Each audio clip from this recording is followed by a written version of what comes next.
Vamos começar então pelo Ciro Gomes, ou seja, após esse primeiro turno, quem votou no Ciro Gomes vai votar ou em Lula ou em Bolsonaro ou vai anular o voto, certo? A partir do princípio então que as pessoas vão lá votar em algum candidato, no caso do Ciro existe a possibilidade grande de muitos sim anularem o voto, porque quem votou no Ciro provavelmente não queria votar nem no Lula nem no Bolsonaro.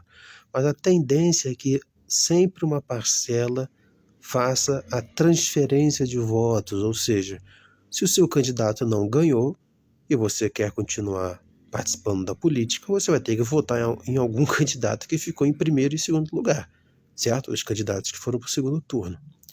Então, a tendência, até onde se sabe, né, ou até onde eu sei com minhas pesquisas, é que a maioria dos eleitores, uma maioria pequena, vote no Lula.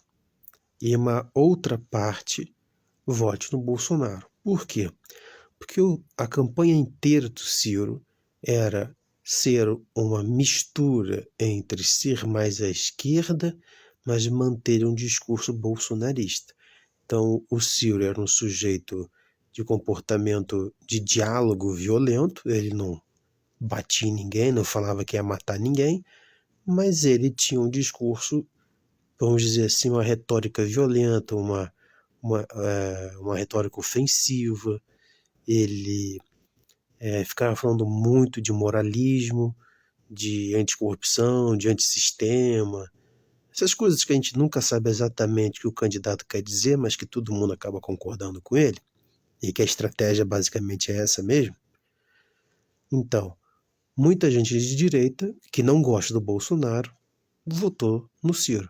E muitas pessoas que são mais à esquerda também acabaram votando no Ciro.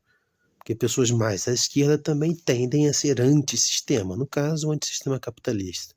E o pessoal mais à direita vota no Ciro, porque o Ciro seria um antissistema que não é tão extremista como o Bolsonaro.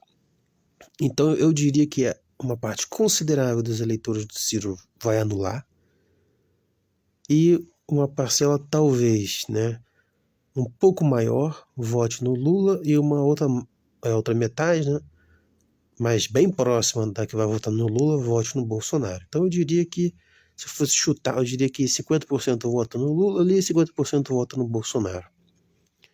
Os eleitores do Ciro, o próprio Ciro interpretou esse personagem.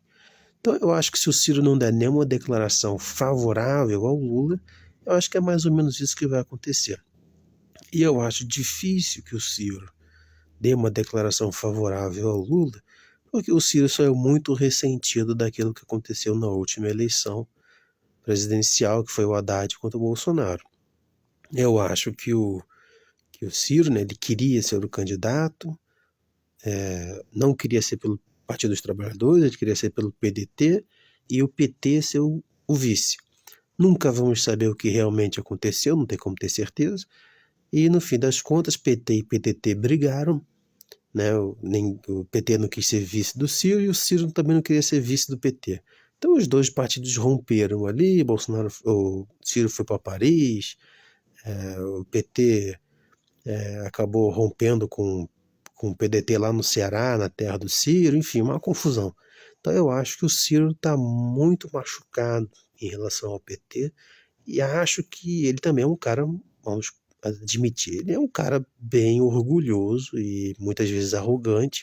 Então eu acho difícil que ele aceite dar uma declaração pública de apoio ao Lula, certo? Eu acho que ele está muito magoado e muito ressentido, e pelo que eu sei do Lula, da postura dele, eu acho que, sendo verdadeiro ou manipulador, ele vai dizer que quer o Ciro, gosta do Ciro, como ele já fez outras vezes durante a campanha. Então eu acho que, por parte do Lula, não teria problema nenhum em aceitar apoio de ciristas do Ciro, de ganhar voto do Ciro, disputar voto, né, que foi pro Ciro. E agora ele quer esses votos para ele. Eu acho que da parte do Lula não tem problema. Mas da parte do Ciro eu acho bem difícil, porque ele está realmente magoado. Mas o que vocês acham? Vocês concordam com essa análise? Uai, seu app de vídeos curtos.